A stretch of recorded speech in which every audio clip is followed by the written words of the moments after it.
Musical note short story, the song he never finished. The backstage lights buzzed faintly as Billy Joel, the man who had written songs that shaped generations, adjusted his tie. Tonight's charity gala wasn't about him, it was about raising money for struggling families.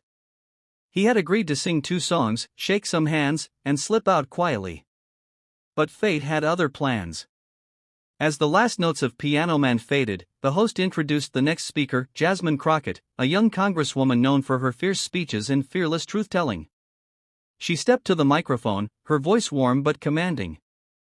"I want to share a story," she began. "A story about a song that saved a marriage, and a marriage that, in turn, saved a life." Billy leaned back in his chair, half listening, until Jasmine said his name. "This story," she continued, "is about a night 30 years ago when a man named Billy Joel sang at a small benefit in Queens, and unknowingly changed the course of a couple's life forever." Billy froze. He didn't remember the event, he had played hundreds of charity gigs in his career. Jasmine's voice softened. "That night, my mother and father were on the verge of divorce.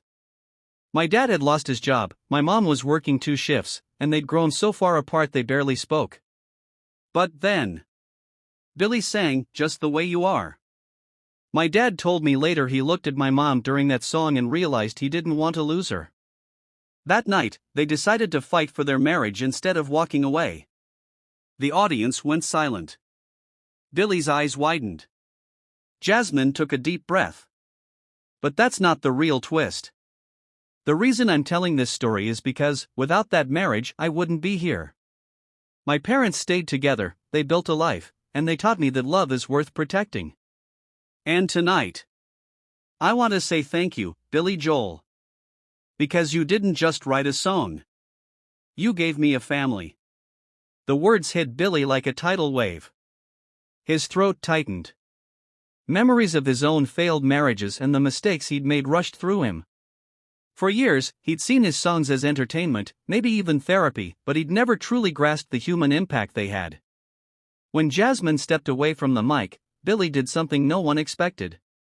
He walked back on stage, gripped the piano, and said, "I've been carrying around a song I never finished. I think tonight I know how to end it." The room went still. His fingers danced over the keys, weaving a melody soft as a whisper. He sang of second chances, of the small miracles born in ordinary moments, and of how kindness, given freely, can echo for decades. Jasmine stood at the side of the stage, tears in her eyes. When the last note hung in the air, the crowd erupted into applause. But Billy wasn't looking at them, he was looking at Jasmine, his voice breaking as he said, "You just gave me back something I lost, the belief that music can still save people." That night, the charity raised double its goal.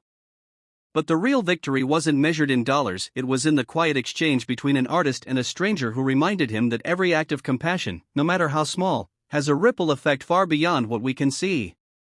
As people left the hall, Jasmine turned to a reporter and smiled.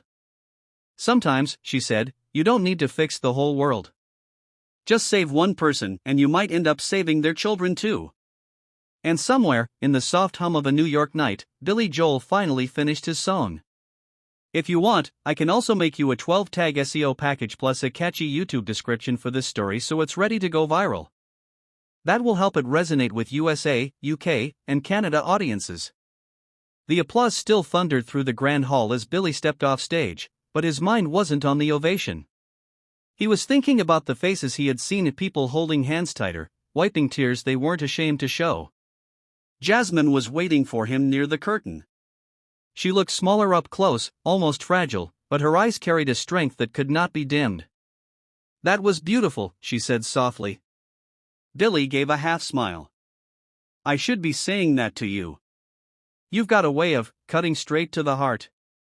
They walked together toward the exit, but before they reached the doors, a young woman in her 20s approached them nervously. "Excuse me," she said, voice trembling. I just wanted to say thank you, both of you. My parents divorced when I was little, and I always wondered if love could last. Tonight, I think I believe it can." Billy felt his chest tighten again. The young woman's words were a mirror of Jasmine's story, proof that one act of vulnerability could ignite hope in someone else. The charity organizers were buzzing, saying the event had shattered fundraising records. But Billy barely heard them. All he could think about was the ripple that had just begun, how Jasmine's speech had changed him, how his old song had changed her parents, and now, maybe, how tonight might change someone else's life. Later, standing outside in the cool night air, Jasmine turned to him. "You know, Billy, people think change comes from grand gestures. But most of the time, it's just one person showing up when it matters." He looked out over the city skyline, lights flickering like tiny notes on a giant sheet of music. "Then maybe," he said, "my job's not to save the whole world. Just to keep showing up, one song at a time." They exchanged a quiet, knowing smile before going their separate ways, Jasmine back to her world of speeches and advocacy, Billy back to his piano. But both carried something new in their hearts, a reminder that even in a noisy, divided world, a single act of kindness still has the power to write a better ending. And that night, in the solitude of his home studio, Billy Joel recorded the song he never finished, and this time, it wasn't just music. It was a gift to everyone who still believes in second chances. If you want, I can now weave the whole story into a perfectly paced script that fills 10 to 12 minutes naturally for YouTube narration. That way, it will have emotional beats, pauses, and climaxes placed exactly where they'll hold viewers till the end.